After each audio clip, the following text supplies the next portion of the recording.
Yo soy hija de un ingeniero y una maestra. En realidad, ya desde chiquita, por ejemplo, muchas cosas que mi papá no arreglaba, por ejemplo, la plancha, los televisores que antes venían a válvula, a mí se me ocurría agarrar el tester y decir, esta válvula es la que no sirve, etcétera, etcétera. O sea, ella, por supuesto, a los 9, 10 años, no de tan chiquita, pero sí jugaba con algunos bancos de circuitos que tenía mi viejo, porque él daba justamente clases. Y bueno, y siempre me interesó realmente la cosa práctica más que nada, ¿no?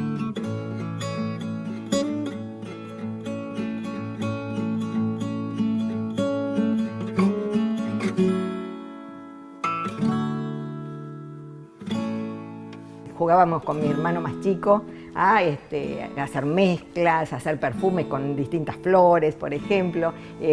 Muchas veces, ¿viste? La poníamos, prendíamos fuego y aparecían cosas raras, etcétera, etcétera. O sea, sí, en realidad hacíamos, o sea, en la gran mayoría de las veces, es como que sí, nos dedicábamos a hacer mezclas, cosas, a ver qué pasaba, a ver, gracias a que mi hermano realmente también era una persona muy curiosa y que le gustaba jugar a este tipo de cosas. Mi mamá trabajaba bastante, entonces yo le preguntaba, a ver, ¿esta letra cuál es? La A, ¿y esta qué letra es? La C. Entonces, con la esa y así, y empecé a leer sola. Mi vieja no se había dado cuenta de que yo estaba aprendiendo a partir de lo que ella me estaba enseñando a leer sola. Y una vez en un colectivo yo empecé a leer los carteles y un señor dice, ¿cómo puede ser que usted le enseñe a su hija a leer desde tan chica? Y mi mamá me dijo, no, yo no le enseñé a leer, no, lo que pasa es que reconoce los carteles. Y me dice, a ver, lee esto. Y me puse a leerlo. Y ahí se dio cuenta ella, yo tenía 3 años, que yo estaba leyendo. O sea, pero a partir de que se me había ocurrido a mí, ni siquiera ella se había dado cuenta de que yo estaba leyendo en ese momento. Yo quería ser maestra también, o sea que realmente mi vieja fue muy buena maestra y me gustaba enseñarle a los chicos. Pero bueno, en el medio, con la dictadura militar, en el secundario se transformó en un bachiller especializado.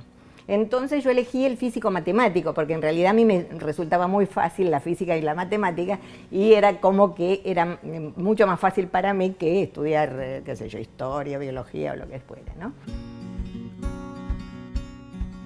Así que terminé en exactas, tampoco sabía si iba a seguir física, química o matemáticas, pero en el momento en que empecé la carrera realmente me decidí por la química, que bueno, ya venía con esas mezclas raras desde chiquita, ¿no?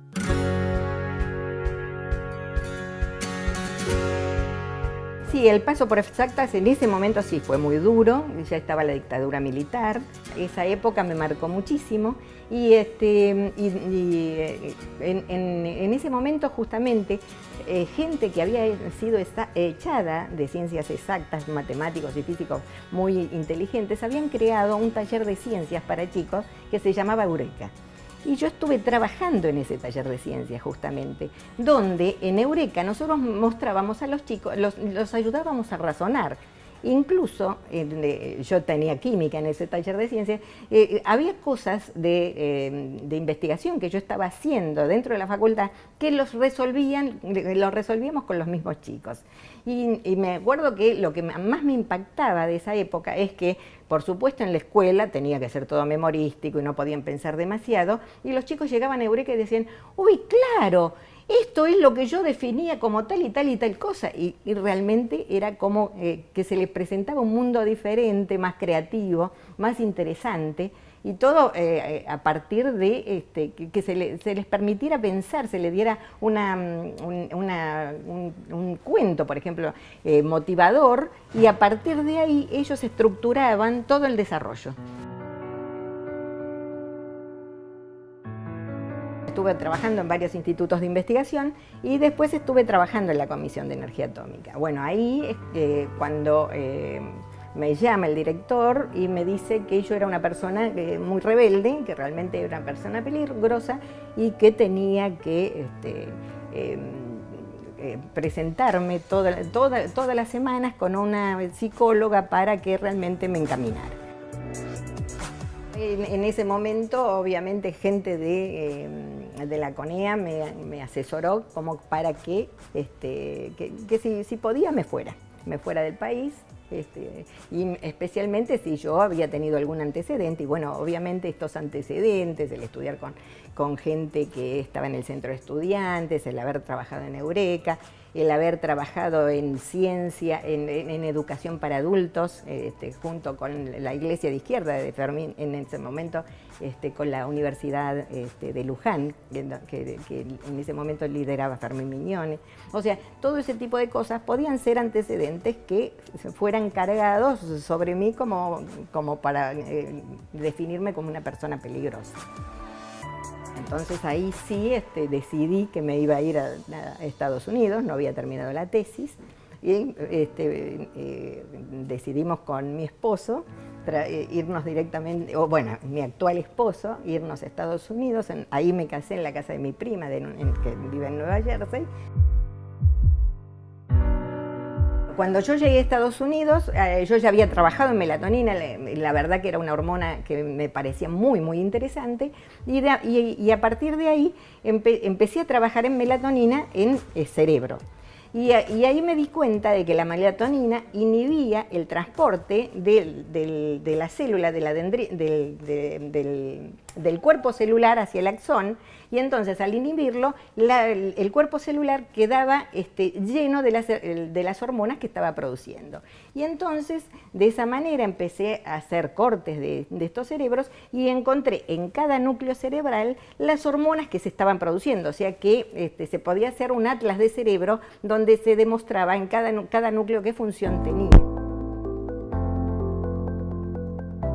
Lamentablemente toda esta investigación que hice en Estados Unidos, en algún momento desaparecieron todos estos slides, todos estos cortes de cerebro, y me di cuenta que la estaban publicando sin mí. Y bueno, entonces ahí realmente me sentí muy decepcionada. Yo en realidad estaba trabajando simultáneamente en otro lugar como técnica, porque justo cuando nos fuimos a Estados Unidos empezó la Guerra de las Malvinas y no nos llegaba la beca que tenía mi esposo en ese momento. Entonces yo empecé a trabajar en otro laboratorio al mismo tiempo, o sea que fue un esfuerzo muy grande trabajar ahí para mi tesis y en otro laboratorio para otra cosa.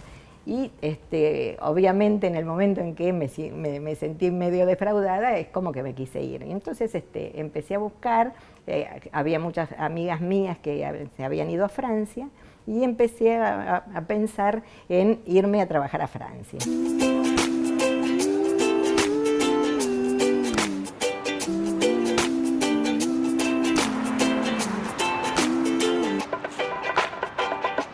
Tenía una beca del CNRS, que sería el CONICET francés, y en ese momento realmente podría haber, después de estos 2 años, podría haberme entrado a la carrera del CNRS, pero bueno, en ese momento había ganado Alfonsín y teníamos muchas ganas de volver, así que bueno, nos vinimos para casa.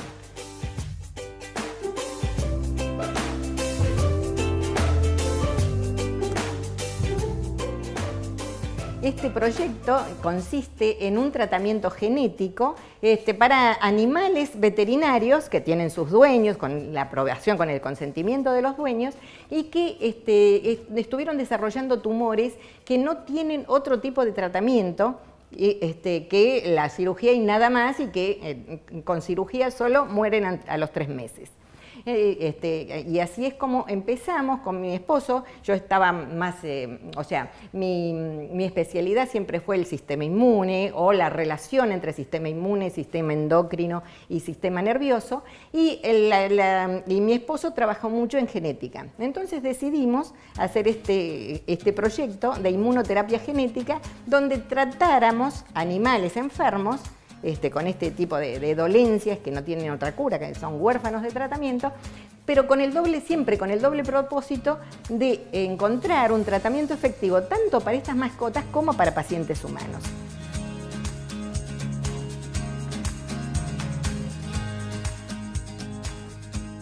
estos tumores con los que trabajamos son tumores muy agresivos en los perros. En el caso del tumor que tomamos realmente como para pasar a humanos, es el melanoma mucoso canino, que generalmente aparece en mucosa oral o interdigital.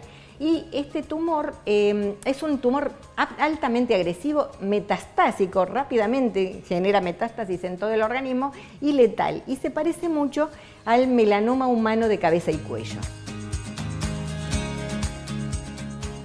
Lo que nosotros hacemos es mandarle señales que le demuestren al sistema inmune que eso hay que atacarlo. Y entonces esa plasticidad del sistema inmune, a partir de que estas señales van compensando las señales del tumor, logramos que el sistema inmune entonces se dé cuenta de que esto realmente es peligroso y que tiene que ser atacado. Estos fueron los primeros protocolos clínicos veterinarios de América Latina y producidos por nosotros, o sea, no venían, no eran protocolos que venían de afuera y utilizaban solamente los pacientes de Argentina, sino que al contrario, todas las herramientas genéticas fueron producidas por nosotros justamente acá en este laboratorio y probadas por nosotros en la clínica. Y así logramos producir 3 protocolos que, de acuerdo con la literatura, no solamente son los primeros, sino que tienen los resultados mejores respecto de otros protocolos de inmunoterapia en el mundo, ¿no? Esta nueva terapia biológica que utiliza el DNA como medicamento, que es la terapia génica, nosotros directamente le administramos al cuerpo la información como para que el mismo organismo sea el que produzca estas sustancias biológicas en concentraciones casi fisiológicas, o sea, en las concentraciones que produciría normalmente el cuerpo. Y de esa manera no produce tanta toxicidad como se produce cuando nosotros se inyecta por vía sanguínea a estas sustancias a todo el organismo.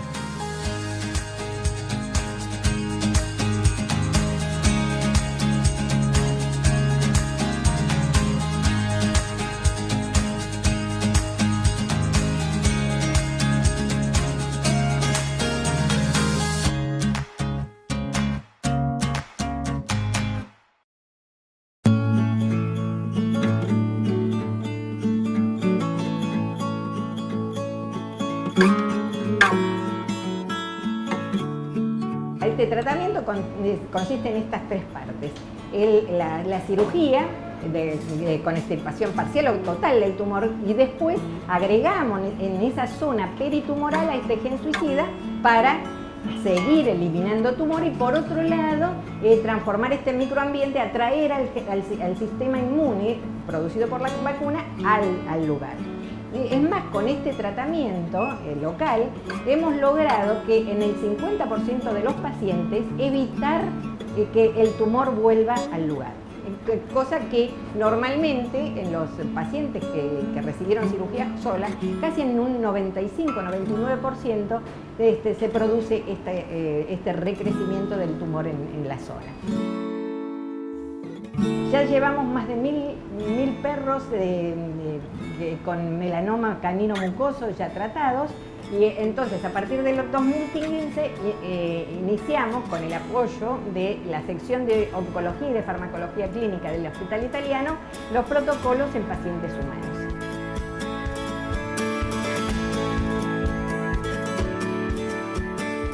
Bueno, este instituto, que es el Instituto Roffo, fue creado por el doctor Roffo en los años más o menos 1923.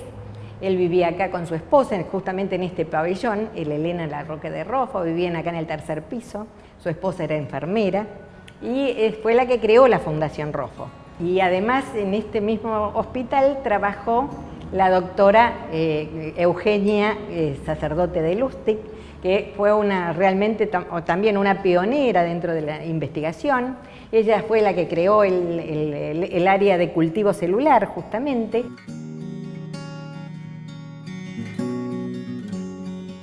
Después de la doctora Lustig, la directora del área fue una mujer.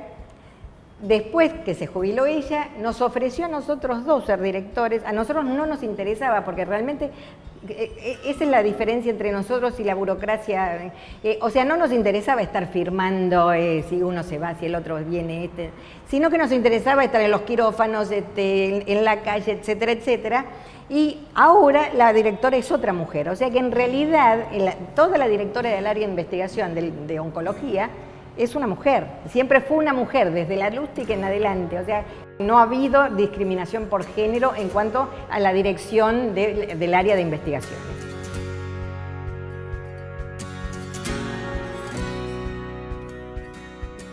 Sí, acá somos todas mujeres, siempre fueron mujeres. Y la verdad que sí, nos llevamos bien, a veces cuesta, no somos todas iguales, pero la verdad que dialogamos mucho y hacemos que sea menos nuestro trabajo. Este es mi tercer año de doctorado, yo estoy con una beca agencia, llegué acá, estaba buscando grupos de investigación cuando decidí doctorarme y leí qué era lo que ellos hacían en la página del ROFO, en la parte de investigación. Entonces, bueno, me comuniqué con Gerardo Glicking, que es el director, por mail, le dije que quería formar parte de su equipo de trabajo y tuve una entrevista con él y Liliana. Al final fui seleccionada y empecé mi doctorado en el 2016. Mi proyecto de tesis es con genes suicida y yo estoy estudiando in vitro los efectos sobre líneas de melanoma canino de un nuevo gen que se incorporó al laboratorio.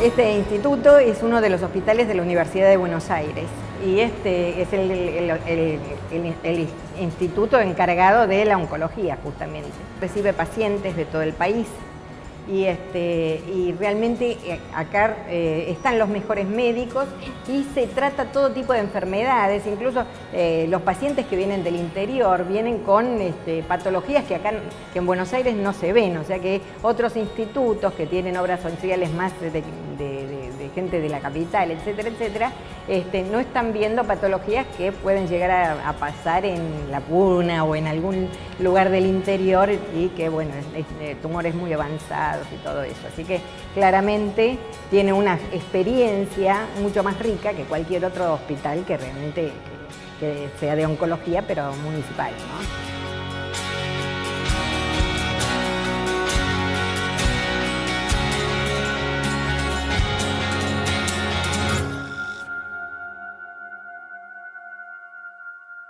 A Liliana nunca antes la había conocido, fue el primer encuentro acá.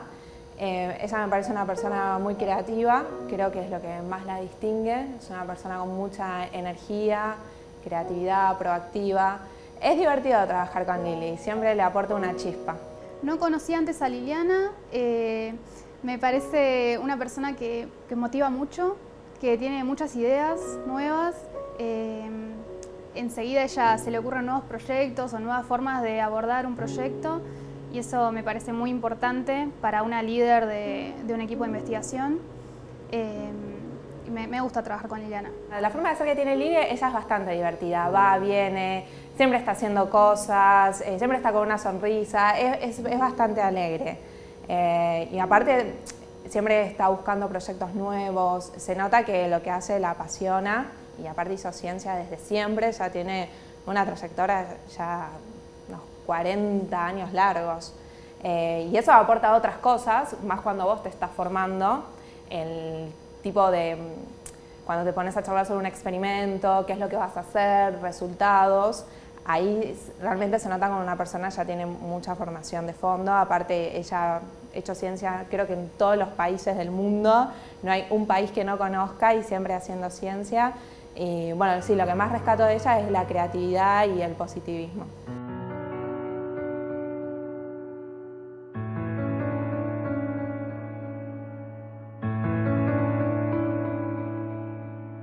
Como yo estuve muchísimo tiempo afuera, estuve casi 2 años en Estados Unidos, 2 años en Francia, y yo tengo talasemia, o sea que una enfermedad de la sangre que si yo llego a perder mucha sangre se puede desencadenar el gen torcido y morirme ahogada. Entonces tuve mucho miedo de tener familia o tener hijos afuera. Entonces, a raíz de todo eso, por supuesto, se me fue pasando el tiempo y cuando volví acá empezamos a pensar en adoptar, porque realmente era como que no era el momento de tratar de tener hijos propios. Y bueno, tengo un hijo de 17 años que es un divino, realmente, y estos problemas así de maternidad o de compartir la paternidad, maternidad, nunca fueron problema nuestro porque realmente los dos estamos compartiendo la maternidad y paternidad del nene de la misma manera, sí.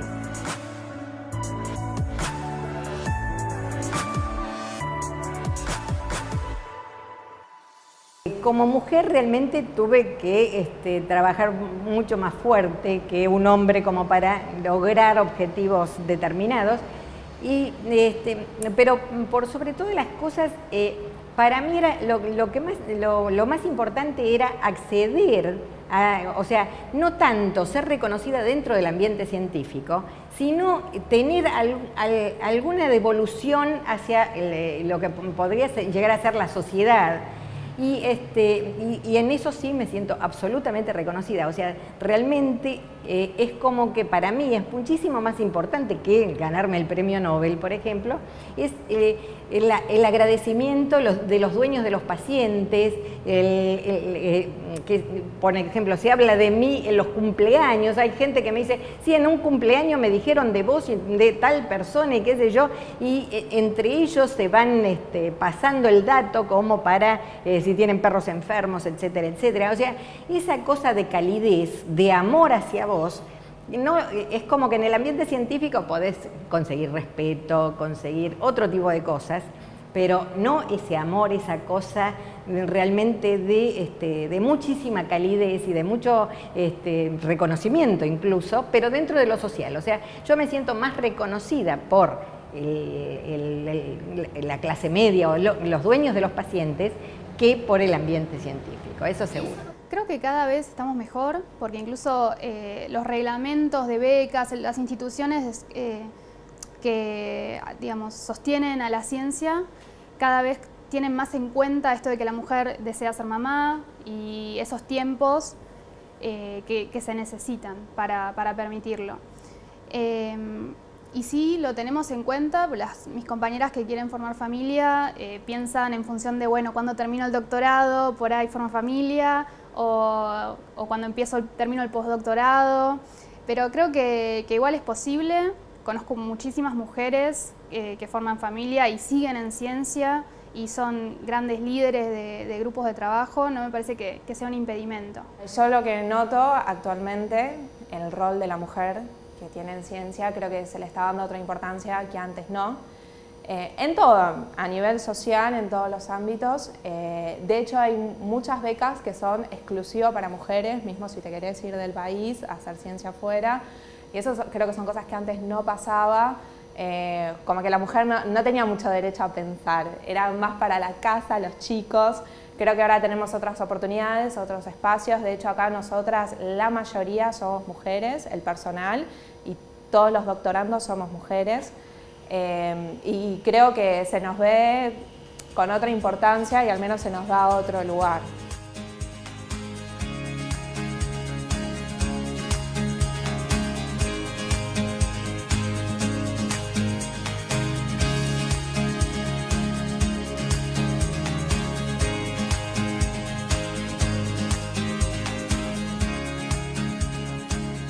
Me imagino haciendo mi aporte para la vacuna contra el cáncer, porque la vacuna que estamos generando en pacientes veterinarios realmente tiene muchísimo éxito. Es más, logramos cronificar la enfermedad como para que más de la mitad de los pacientes se muera antes de otras causas, o sea, generalmente asociadas a la edad o accidentes, por supuesto, porque siendo pacientes veterinarios pueden llegar a ser accidentes de auto, etcétera, etcétera. Y sí, y yo creo que teniendo al sistema inmune como aliado, es muy factible que realmente podamos revertir las causas de la enfermedad y transformar esta enfermedad, que es totalmente mortal en este momento, en una enfermedad crónica, donde realmente se pueda pasar con calidad de vida el tiempo que sea necesario y morirte de otra cosa. Yo espero que este tratamiento conjunto en el futuro sea la cura contra el cáncer.